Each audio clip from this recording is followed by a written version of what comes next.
जय श्री राम। शंखनाद में आपका स्वागत है। महाराष्ट्र का महाविकास आघाड़ी गठबंधन अब ज्यादा दिनों का मेहमान नहीं है। गठबंधन के नेता आपसी सिर फुटबॉल में ही बिखर जाएंगे और गठबंधन टूट कर रह जाएगा विधानसभा चुनाव से पहले ही। मुझे ज्यादा सीट चाहिए, इसका झगड़ा जो है पार्टी में अब शुरू हो चुका है। और ये मैं ऐसे ही नहीं कह रही हूँ, पार्टियों के बड़े नेताओं ने बयान दिए हैं। 3 बड़े नेताओं की बात आपको बता रही हूँ। कांग्रेस के प्रदेश अध्यक्ष नाना पटोले ने लोकसभा चुनाव के नतीजों के समय कह दिया था कि कांग्रेस इस बार विधानसभा में अच्छी संख्या लेगी, क्योंकि कांग्रेस ने बेहतर प्रदर्शन किया। चुनाव में 17 में से 13 सीटें हासिल की है, तो उन्हें लग रहा है कि विधानसभा चुनाव में कांग्रेस क्यों पीछे रहे। यही हाल एनसीपी का है। पुणे शहर के एनसीपी प्रमुख प्रशांत जगताप ने कह दिया है कि शरद पवार ने मीटिंग में कहा है कि हमने लोकसभा में तो इसलिए समझौता कर लिया क्योंकि इंडी गठबंधन को एकजुट रखना था, लेकिन अब विधानसभा में तस्वीर अलग होगी। यानी कि वो सीटों से समझौता नहीं करेंगे, क्योंकि इस बार भी एनसीपी ने, जो शरद पवार की एनसीपी है, वो सबसे कम सीटों पर लोकसभा में लड़ी थी, सिर्फ 10 सीटों पर लड़ी थी और उसका स्ट्राइक रेट अच्छा रहा, उसे 8 सीटें मिली। तो अब उन्हें लग रहा है कि जब हम अच्छा प्रदर्शन कर सकते हैं तो हम कम सीटें क्यों लें, हम क्यों पीछे रहें। वहीं उद्धव ठाकरे, शिवसेना के संजय राउत, वो कह रहे हैं अभी सीट शेयरिंग पर बात ही नहीं हुई है, अभी तो विधानसभा की चुनाव बाद में है, उसी समय बात होगी और सबको बराबर हिस्सा मिलेगा। यानी कि उन्हें भी ज्यादा सीट चाहिए, क्योंकि उनका प्रदर्शन सबसे खराब रहा है। 21 में से 9 सीटें मिली है, पिछली बार के मुकाबले लगभग आधी सीटें हो गई हैं और उन्होंने अपने पिछले प्रदर्शन को देखते हुए ही इस बार 21 सीटों की मांग की थी और वो सीटें जो है खराब चली गई। शिंदे गुट की शिवसेना ने ज्यादा अच्छा प्रदर्शन किया, तो अब वो बैकफुट पर है, लेकिन फिर भी वो चाहते हैं, क्योंकि विधानसभा चुनाव है और वो पहली बार बीजेपी से अलग इधर लड़ रहे हैं। उन्होंने एक ऐसा कदम उठाया जो उनके कार्यकर्ताओं, उनके नेताओं को उम्मीद नहीं थी, तो उन्हें अपनी इज्जत बचानी है और वो ज्यादा से ज्यादा सीटों पर लड़ना चाहेंगे। तो मामला यही फंस गया है कि सीटें तो उतनी ही है महाराष्ट्र विधानसभा में 288, और तीनों को, महाविकास आघाड़ी की तीनों पार्टियों को ज्यादा सीटें चाहिए, बराबर सीटें चाहिए, तो वो होंगी कैसे। और इन तीनों पार्टियों के सामने समस्या क्या है?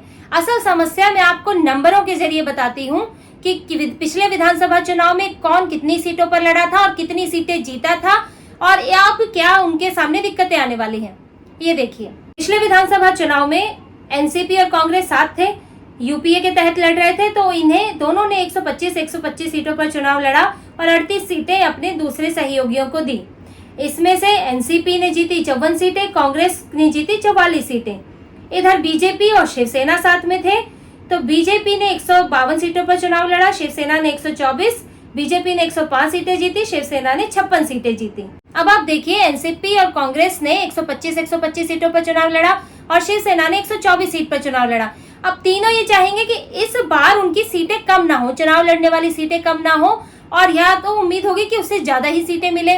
और क्योंकि लोकसभा चुनाव का प्रदर्शन भी सामने है, तो इसे आधार बनाकर भी वो लोग सीटें मांगेंगे। अब यहाँ इतनी सीटें आएंगी कहाँ से? किसी न किसी को तो नुकसान उठाना पड़ेगा। अब वो कौन होगा?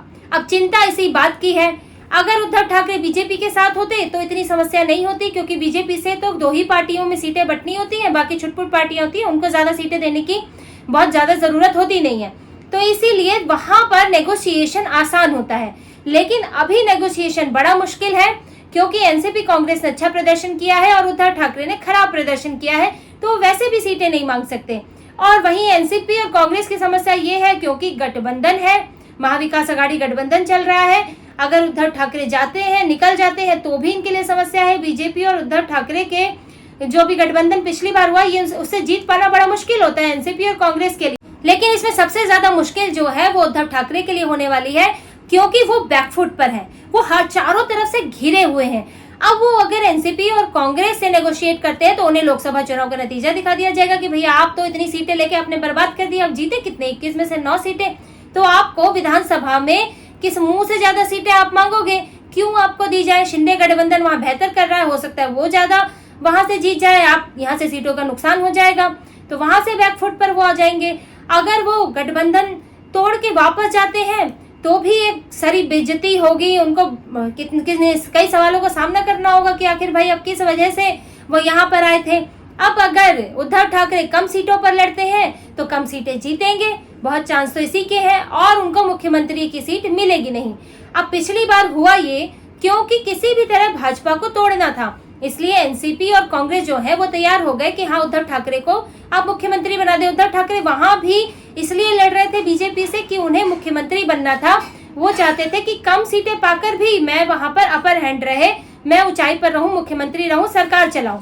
जबकि उनके पिताजी ने कभी ये नहीं किया कि वो सरकार में रहे। उद्धव ठाकरे अपनी पार्टी को मजबूत नहीं कर पा रहे थे, तो उन्होंने उसका इल्जाम बीजेपी पर डाल दिया। उस वक्त एनसीपी और कांग्रेस ने उन्हें हाथों हाथ स्वीकार कर लिया, उनकी सारी मांगे मान ली। किसी तरह से चली, वो चल भी नहीं पाई, वो सरकार मुख्यमंत्री बनाया। और यही सब क्योंकि ये एक असामान्य गठबंधन है, विचारधाराएं बिल्कुल अलग अलग है, और आपने ऐसे लोगों को एक साथ ला दिया है, एक जो है उत्तर जाता है तो एक दक्षिण जाता है।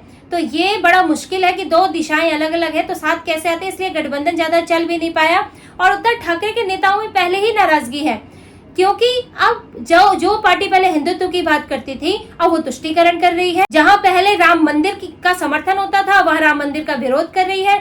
जहां मुसलमान शिवसेना को गालियां देते थे, वहां मुसलमान उसका झंडा लिए फिर रहे हैं। आप देखिए कितना सिर से पांव एकदम पलट गई पार्टी, सिर के बल आ गई अपने। तो उद्धव ठाकरे को तो वहां भी चुनौती है कि उनके नेता लड़े किस आधार पर। अब ना वो कट्टर हिंदुत्व अपना सकते हैं, ना वो पूरी तरह तुष्टीकरण कर सकते हैं, क्योंकि उनका वोट बैंक तुष्टीकरण नहीं है, वो एनसीपी और कांग्रेस का वोट बैंक है। तो उद्धव ठाकरे तो यहाँ भी फंस जाते हैं। आप मुख्यमंत्री पद अगर नहीं मिलेगा आपको या सीटें कम मिलेंगी तो फजीहत होगी कि भाई आप आए क्यों थे, बीजेपी से आने का मकसद क्या था। आपको तो यहाँ के पूरी तरह नुकसान हो गया, आपकी पार्टी टूट गई, आपको मुख्यमंत्री पद भी नहीं मिला, आपकी सीटें भी कम हो गई, तो आपको फायदा क्या हुआ। इससे अच्छा तो बीजेपी के साथ सम्मानजनक स्थिति बनी हुई थी, उप मुख्यमंत्री भी बना देते, ज्यादा सीटों पर लड़ते थे, ज्यादा सीटें जीतते थे, और विचारधारा की भी कंफ्यूजन नहीं थी। तो उद्धव ठाकरे चाहे कितनी भी बड़ी बड़ी बातें कह लें कि शिंदे गुट के सांसद विधायक संपर्क में है, लेकिन अभी उनका खुद से ही संपर्क टूटा हुआ है और बड़ा मुश्किल है उनके लिए आने वाला विधानसभा चुनाव। अब एनसीपी की बात करें तो एनसीपी में भी हमेशा इस बात की नाराजगी रही है। अजीत पवार तो खास तौर पे विरोध करते रहे हैं। जब हम बड़ी पार्टी रहे हैं, एनसीपी 54 सीटें जीती थी, कांग्रेस 44, तो क्यों ना मुख्यमंत्री हम बने। एनसीपी ज्यादा मजबूत रही है कांग्रेस से पिछले कुछ चुनाव में, तो वो क्यों ना मुख्यमंत्री पद पाए, तो इससे उसका कभी मुख्यमंत्री नहीं बना है। तो इसलिए वहां भी पार्टी में जोर है, शरद पवार पर दबाव है कि आगे अगर एनसीपी अच्छी सीटें लाती है तो मुख्यमंत्री बनाया जाए। इसलिए शरद पवार ज्यादा सीटों पर लड़ना चाहते हैं। अब कांग्रेस की बात करें, कांग्रेस तो खुद को राष्ट्रीय पार्टी मानती है, वो तो वैसे ही समझती है कि हम सबसे बड़ी पार्टी है पूरे भारत में, तो हमको तो मिलना ही चाहिए। अब वो भी क्योंकि अभी लोकसभा में उसने भी अच्छा प्रदर्शन किया है, तो उसकी भी उम्मीदें बड़ी है कि कल को हमें अगर अच्छी सीटें मिल जाती है तो हमारा ही मुख्यमंत्री बने। तो देखिए, ये जो इनका जो टकराव है, ये कोई एक चीज का नहीं है। आज ये सीटों के लिए लड़ रहे हैं, कल ये लड़ेंगे मुख्यमंत्री के लिए, फिर ये लड़ेंगे मंत्रालयों के लिए अगर ये जीतते हैं तो। वैसे तो जीत ही बड़ी मुश्किल है, क्योंकि इतने झगड़े के बाद बड़ा मुश्किल होता है कि विधानसभा चुनाव अब जीत ले, क्योंकि आपके नेता इधर उधर तितर बितर हो जाते हैं।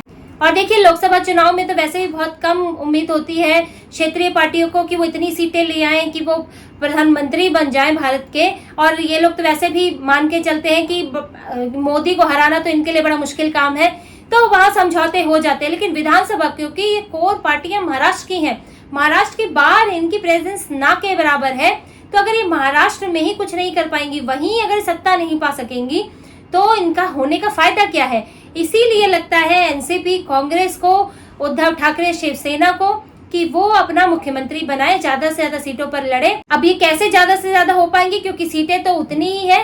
तो अब देखना है कि ये आपस में कितना टकराते हैं और कब तक ये महाविकास अघाड़ी के ये झूठे, नकली और असामान्य गठबंधन को बनाए रख पाते हैं। तो इसी तरह की और खबरें और विश्लेषण के लिए जुड़े रहिए। प्लीज सब्सक्राइब कीजिए, कमेंट कीजिए। बहुत बहुत धन्यवाद। जय श्री राम।